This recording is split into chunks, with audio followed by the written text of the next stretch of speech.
Hey guys, welcome back to another episode of Healing in Hindsight, your no BS source for thriving with diabetes. I'm Taylor Danielle, and welcome if you're new. Welcome back if you've been here before. Let's talk about the balance between following your doctor's or medical team's advice and listening to your body.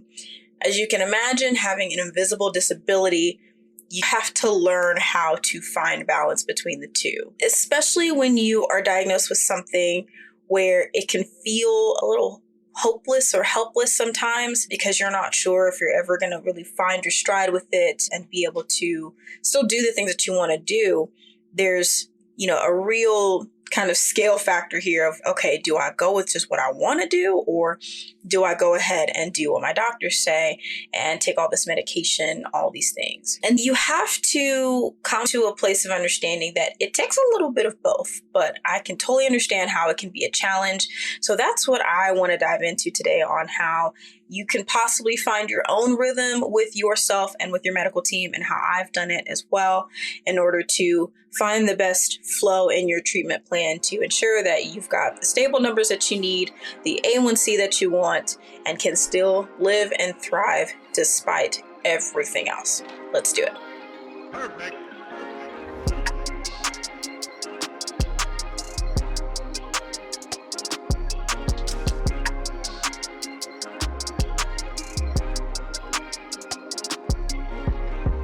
You're listening to Healing in Hindsight, your no BS source for thriving with diabetes. What's up, guys? I'm Taylor Danielle, and it's my goal to help millennial diabetics like myself live an amazing life without your diagnosis getting in the way. I get it. I was diagnosed back in 2015 with type 2 diabetes, and it was really hard to find people around my age to understand how to travel, socialize, or even have meaningful relationships. But I feel like with a focus on mindset, perspective, and nutrition, together we can take back our health and our lives. Consider this the red table talk, but for diabetics. Minus the entanglements, though. So let's do it.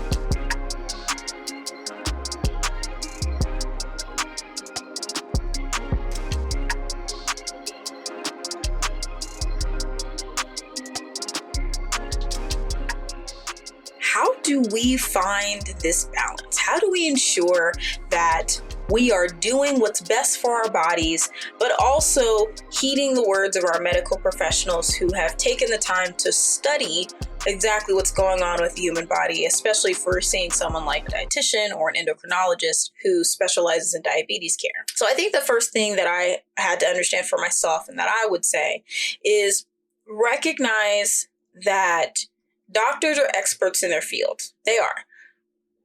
But they don't know your body. They don't have the context of having spent time with you over so many years and knowing the ins and outs of what you have going on. So when you are thinking about discussing with your medical teams your diagnoses and how you can find a treatment plan that works for you, you have to advocate for yourself and speak up in terms of what's going on.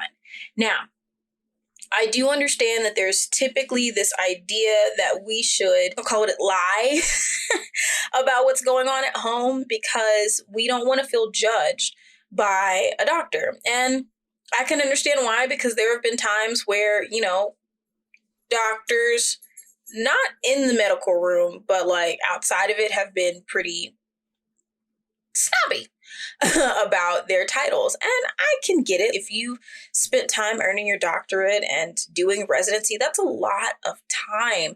And then you got to do this big ass test and all these certifications. There's a lot that goes with becoming a physician. I get that. The thing about it is that they're still people. And because they're still people, we have to remember that this is just someone that we go to who is knowledgeable about this specific thing. And I need to pick their brains in order to understand what's going on so I can make the best informed decision. We do it all the time. Every time we shop for something, every time we want to make something, we seek out people who have made it a point to be knowledgeable in that, whether that is through actual certifications or not. Please don't go to a YouTube doctor. Okay, let me just get that out right now. And I mean like somebody who's, this is what I did, right? very much grain of salt. If they are a actual doctor giving advice on YouTube, you still need to take it to your medical team because they might not be licensed in your state. There might be different rules, regulations, whatever. Just online presence of folks, take it with a grain of salt. Always run it by your medical professional. And if it feels that badly, then find another one that lines up with what they're saying, but that they can actually see you and treat you versus just say stuff over your head. So I just had to throw that in there. But we have to advocate for ourselves. We have to be able to say, here's what's going on. I'm finding myself snacking in the middle of the night. No, it's not always because my blood sugar is low. I'm just hungry, or maybe it is because my blood sugar is low. But now when I do have a snack, I'm noticing that my numbers are starting to spike in the morning. Well, what are you snacking on? I have some salted mixed nuts. And then I also like to mix in a little bit of this, it's like trail mix, but it's not salted and it's mostly dried fruit. Might be the dried fruit that's doing it for you. Let's see about cutting back on that. Or what are some alternative snacks that you'd be interested in that work? I go for the nuts because it's quick. I don't have to make anything. I don't really have anything else. Okay. We might need some, they have these protein snack packs that might be really good where it's got a little bit, maybe a small piece of fruit, some cheese, and some protein or something like that. That might be better if you're finding yourself needing to treat a low and you don't want to spike yourself too hard. Spitballing here, that's literally something that I went through. And so every now and then go through where I wake up in the middle of the night and I'm hungry and I check my numbers and it's teetering where it could possibly go low. And so I'd rather treat it to keep it even. And then I wake up and it's spiked. And then there have been more times lately that I've noticed where I wake up hungry and I'm not low. And so it's trying to determine what is my body telling me. And I feel like, or at least what I'm getting ready to experiment with understanding is my hydration is off. And so it's so off that it's waking me up in the middle of the night to where I need some water. Now, I also do have, I feel like a piece of it is just habit from my early days when I didn't know I was diabetic yet and just I couldn't sleep through the night because I always had to wake up and drink a bottle of water. So there's a lot there to unpack, but we have to be honest about that. I used to do that even well before my diagnosis. I would wake up and I would be really thirsty and really hungry. And then I would go eat. And especially at that time, it was nothing good at all. Be honest. Give context to your doctors. I understand that it's hard because you don't want to feel shamed, right? You don't want to hear, you shouldn't be doing that, shouldn't be doing that. I have no problem going into my doctor's office and starting off with a slight disclaimer monologue. Hey, I'm going to share everything that's going on. I'm not supposed to do some of this stuff, or I get some of this stuff might not be the best. So I would just appreciate if there is a way for you to communicate with me. I don't need a lecture. I'm making it more difficult than what it actually was. Hey, just to let you know, I recognize that there are some habits and things that didn't go. I don't need a lecture about that. I'm really just here to game plan how to make it better. We have to start interacting with our medical team like that. When we shy away from sharing what's really going on, we miss opportunities to learn ways of how we can combat that. And I don't tell my doctor that they can't talk to me how they are because I truly believe in people being themselves. I just skip past the lecture part. I don't need a lecture. I'm not your kid.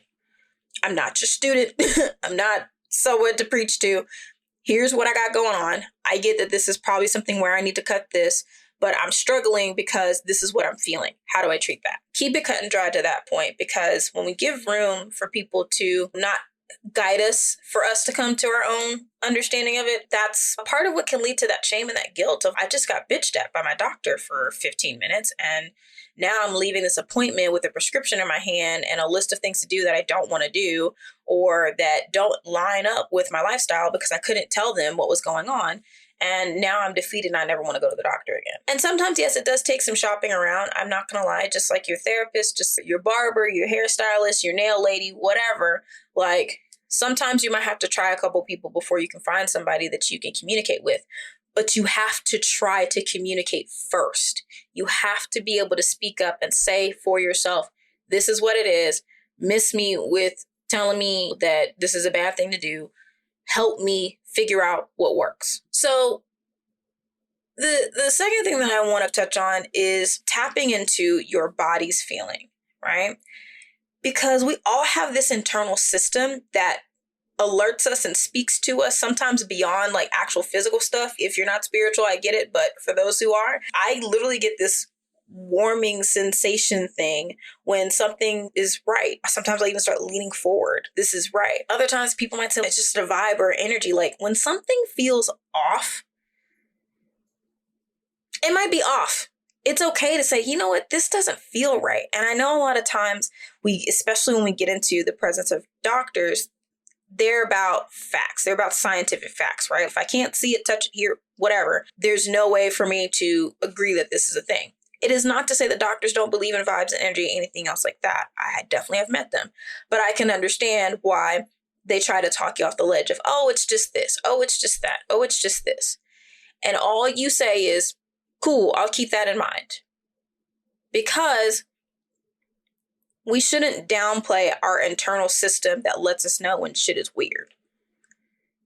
And I'm sure people, have plenty of examples of when those kind of moments happen, of something felt off and I'm glad that I got out of there because moments later this went down. So we have to start leaning into those feelings and those moments, because the more that we do, the more that we become accustomed to it, and we can know, hey, okay, I'm getting this weird feeling. Something's off. I need to check something. I need to look at something. Especially when it comes to medication, you have to pay attention to that, right? Now, I do like to ask my doctors, is there an adjustment phase to this?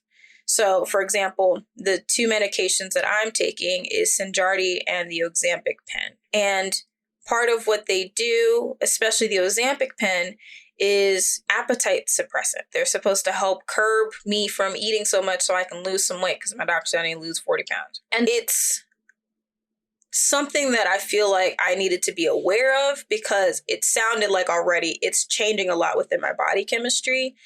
And although I feel like it shouldn't be so weight driven like that, I'm willing to give it a go to see how things turn out. I'm all for trying it before I decide I don't want to do it. And one of the things is you might experience some nausea and you might need to eat. And usually that's when I do experience it, is that I took my shot and then I didn't eat for several hours. And that's when I start to feel a little bit nauseated. But it did absolutely suppress my appetite. Food felt like a chore. And I don't like that particular feeling, because I enjoy food. And I don't want to feel like food is something to hate. I think that's a part of our humanity, is that we don't have to see these moments of body maintenance in a way as something to despise. I enjoy flavors and trying different, God, when I'm able to travel the world, like seriously, I'm going to be stuffing my face responsibly. But I don't want to feel like I have to miss out on the pleasure of food so I can lose weight. So I did experience some weight loss. I did gain it back because of my insurance from my job and the insurance that I'm on now. There was a lapse in about 3 weeks, almost 4 weeks. And I ran out of both medications. So I am starting over. I'm back on my pill. I'm waiting for my pen to get approved because my insurance needs all this stuff from my doctor. Neither here nor there. But I noticed in that time, because I'd only been on it for 4, maybe 5 weeks, that as my body's like not receiving new doses, I'm getting hungry, y'all. I was actually concerned something was wrong.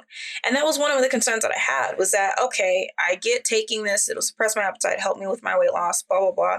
But what about when I come off of it? I don't want to suddenly want to inhale everything that I see.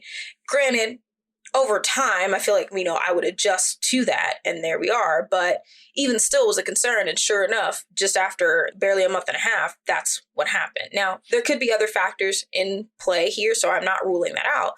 But that's the thing.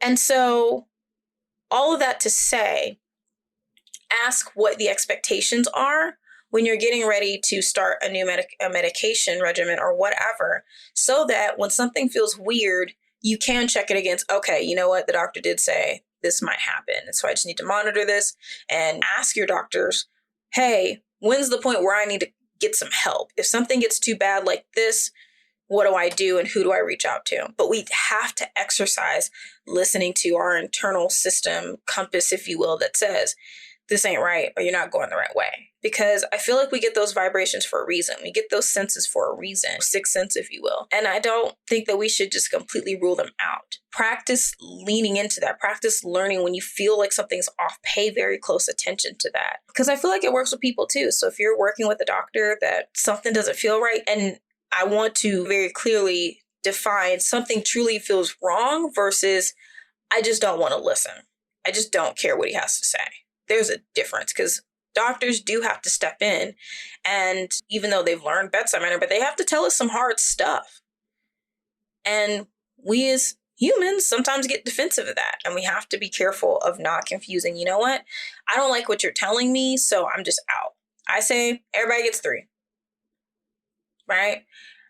I'm going to meet with you once, twice, and then a third time. And if I'm still feeling like everything that you're saying to me is just not working, then I'll say, you know what? I think I need to seek someone else. Because it gives me time to marinate on, am I in my feelings about this? Or is this truly like something that's wrong? Ooh, this is an interesting one. Because I feel like it goes in hand with what I was saying about advocating for yourself.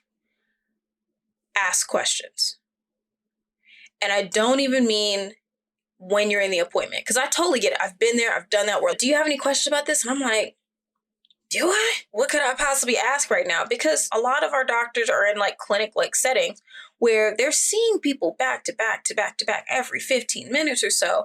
And I sometimes wonder, have you had a breath yet? Because when I go into my doctor's appointment, I don't want it to feel like I'm being rushed out, which leads to treating symptoms only and not root causes of things. I would like to, in the long run, have a holistic doctor where I can have maybe a 30-minute to an hour appointment. Like, I love going to, my eye doctor because it's a lengthy appointment and I really can talk to my optician, oh my God, my eye doctor and really hear her out. And I've been seeing her for years and really let her know what's going on and how I'm feeling and how my glasses are working or my contacts or whatever, and truly be in tune with that. Obviously, it's harder when you're treating for medical conditions because I have to see so many people and it's tough, but we definitely have to be able to ask those questions.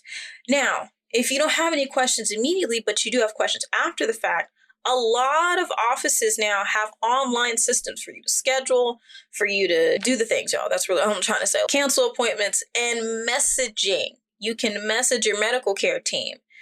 I use that heavily. I use it to talk to my dietitian. I use it to talk to my primary care.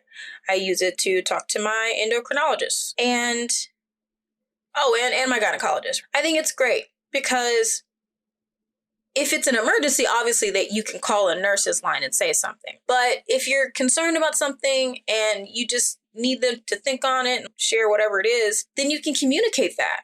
And that's what I do. Hey, I'm noticing I'm having these type of reactions to this. Is this normal? What can I do about it? Blah, blah, blah.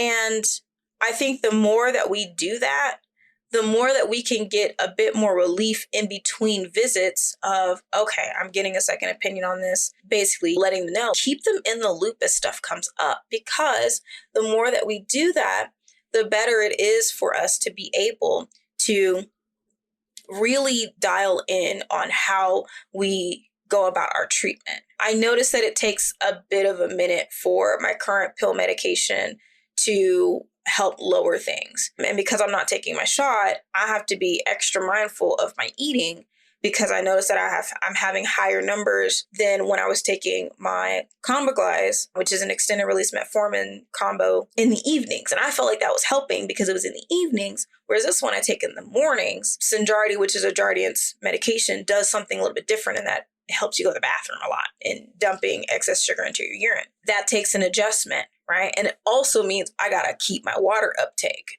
and cannot wait for my gallon water bottle to get here because, yeah. And the only trouble that I'm having with that is filling it because I don't have any type of water filter system. I've got the little Pure thing, but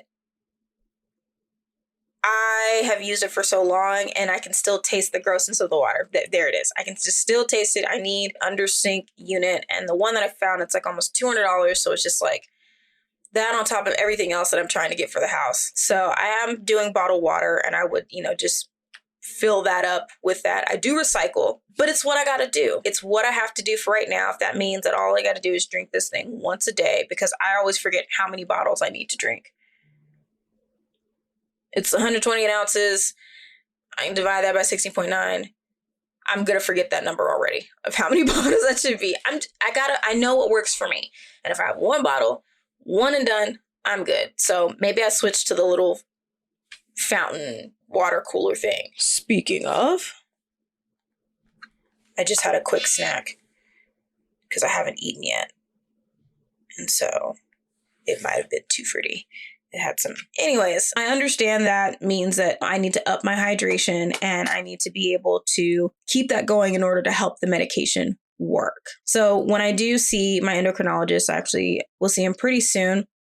That's one of the things I'm going to bring up. Hey, I noticed that when I was off the medication for this long, like I became really hungry and it makes me a little bit concerned. I get that I haven't been on it long enough. When I transition off of this, like appetite is a concern for me.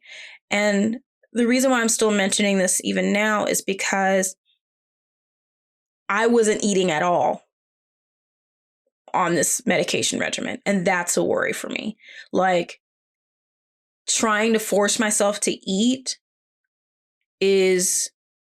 it's really emotional for me, because you go from one extreme of feeling like you're always eating, especially I'm an emotional eater, and then trying to figure it out in the middle and it'd be frustrating. And then you go to this new medication regimen and now you don't want to eat at all. And I know I need to eat because then that's how I get all these lows. I was actually having a lot of lows, but I know that having, at least for me, at least 3 meals throughout the day, it helps.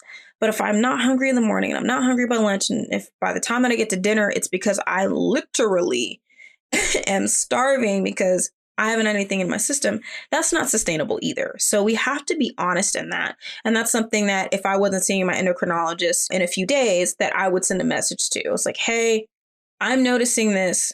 This is freaking me out. Help. So we have to ask questions, whether that's in the office or not. Because if we don't ask questions and we just go through the motions, we can't adjust. We can't tweak things to fit us versus just doing what they say and it not really working because we're not being upfront about the things that are happening with us. So all that to say, advocate for yourself.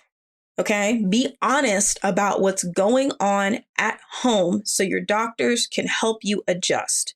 Okay. We have to advocate for ourselves. We cannot allow ourselves to go into these offices and get talked over, talked to, talked at, whatever, and leave there feeling defeated. If we don't advocate for ourselves, they can't learn how to treat you and potentially treat other patients. That's how I feel. Like, hey, if I can get my doctor in this routine of this is how you need to interact with me, that might go a long way with other people. You never know. When something feels off in your body, listen to it.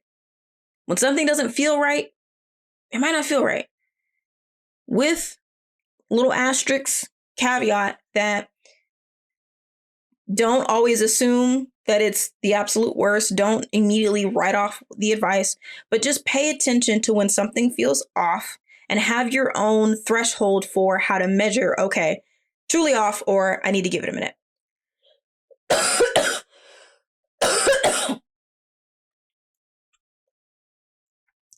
Okay, so advocate for yourself. Listen to your body when something feels off. Ask questions. Ask a lot of questions. Ask all the questions. Even if you don't think of everything in the middle of your appointment, ask your doctor before you leave. If I have questions, how do I get in contact with you? We have an online system where you can send me a message and let me know what's going on, or take my card. You can call me if this is, or here's my email. Find out how you can get in contact with your doctor if you have questions. Because if we don't ask them when we think of them, if we wait too long, because a lot of us are going to appointments at least at minimum 3 months in between, and a lot can happen in 3 months. So if we're not taking the time to reach out when something feels weird or off or whatever, we might be hurting ourselves more than helping ourselves because we didn't seek guidance in the midst of it, and it might be too late. I'm not saying that to scare anybody. It's just the fact of the matter that sometimes certain regimens just don't work for you, and you don't want to do your body more harm by continually to flow with it, but not have anything to support you if we don't reach out to our professional team and say, hey, here's just what's going on. I think I should stop taking this. Can I use something else? Because they can write you a prescription pretty fast. Last thing, if it ain't working, get a second opinion, right? Get a second opinion. Y'all, these doctors are not your partners, your best friends, your family members. You're not having to go through this emotional breakup with them, okay? If something is not working, get another doctor, okay?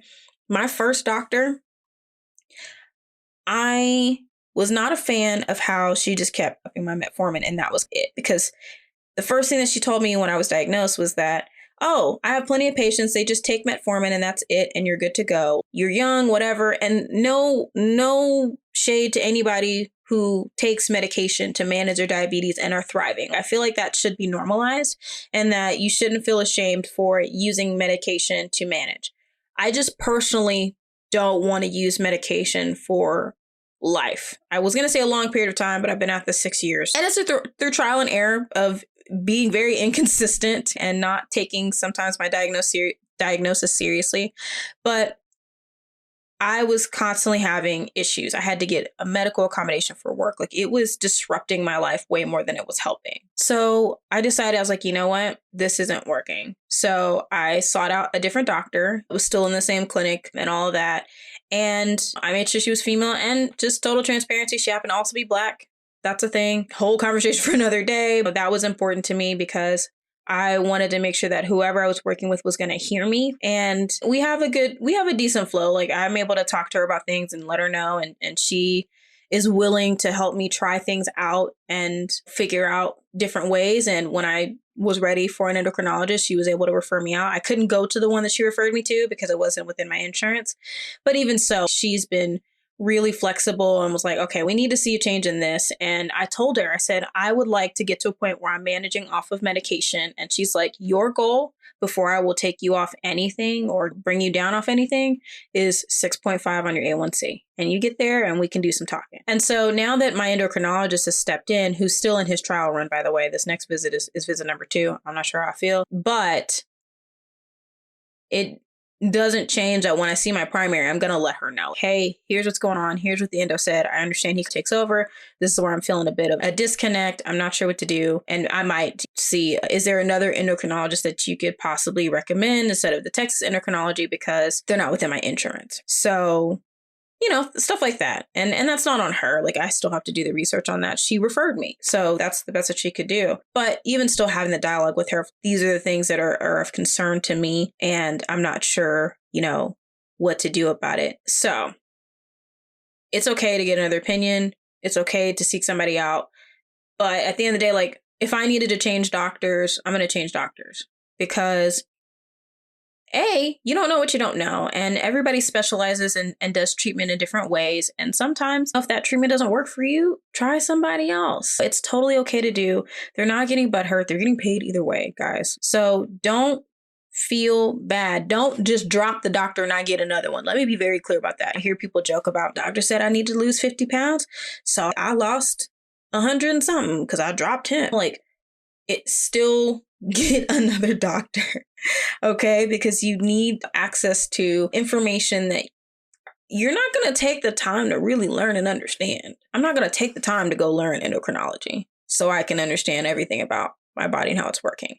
What I will do, though, is share, here's what my body is doing, and then have somebody with the expertise weigh in and give me options on how to do stuff. So advocate for yourself. If it don't feel right, feel that out. Like, really lean into that with caution. Ask hella questions, all the questions. And if you need to, get another opinion. Okay? So I hope this was helpful, because this has been my process for keeping that balance between what works for me and what doesn't, and finding flow in using my medical team's knowledge and what I have going on in my day-to-day and bringing the two together. Now, I will say that might mean that you have to swallow some hard truths. And one of those hard truths for me is exercise. It is something that I continuously am finding myself battling against, because I do recognize the beauty in movement, but I'm trying to find movement that helps me feel good. I'm trying to find movement that doesn't feel like a chore. And I'm trying to look at my life, especially now working for myself, where I need to prioritize my health over work, over content creation, over my other, parts of my business. I'm finding myself glued to my desk a lot. And that means there's something I need to check within myself to tear myself away in order to be able to do what's best for me. So sometimes you might have to check yourself, okay? But overall, that's been my process for trying to balance medical versus what I feel. So I hope this was helpful. Let me know. But in the meantime, I'm really excited for this week's guest. I think it's going to be a really powerful one. So stay tuned, because you already know every Tuesdays and Thursdays is where you can find me or me and a guest. So thank you so much for your time. I'll catch you guys next time.